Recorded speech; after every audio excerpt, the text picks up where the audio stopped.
Hey guys, what's up? I hope all is going well. I wanted to talk a little bit today about fat loss because a lot of people need and want to lose body fat, but there are some things involved that you should know that'll help in this journey.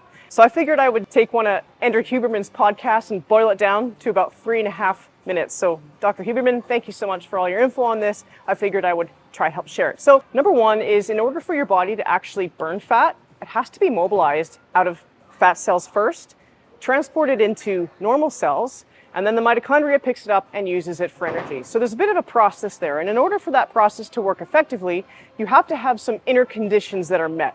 I call them fat loss conditions as opposed to fat gain conditions.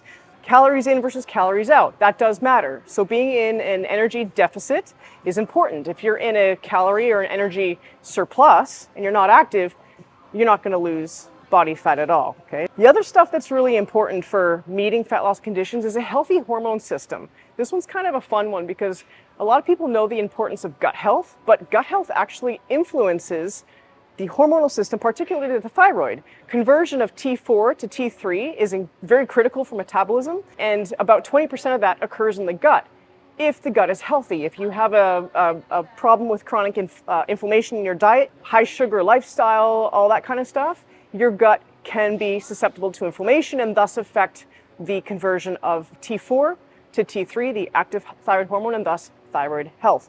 The other things that are really critical for this whole fat loss condition are your basics, like essential fatty acid intake. Very important, again, to create an appropriate inflammatory response in the body. Healthy fats like omega-3s, your polyunsaturated fats, olive oil, walnuts, fish oil. So those are really critical for getting essential fatty acid intake, which is a precursor to healthy hormone levels, inflammation, and thus fat loss.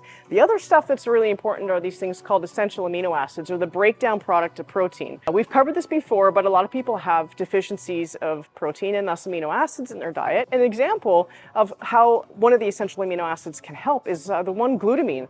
Glutamine is actually used to help curb sugar cravings, and it's also used to help repair any kind of gaps or leakiness in the intestines. The other things to really consider are sleep. Good sleep habits are important for fat loss. If you're chronically sleep deprived, you'll tend to have higher insulin levels, higher cortisol levels, and higher inflammatory levels.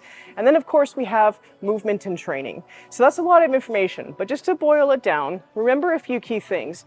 In order for fat to be burned or oxidized, it actually has to be transported out of fat cells into normal cells.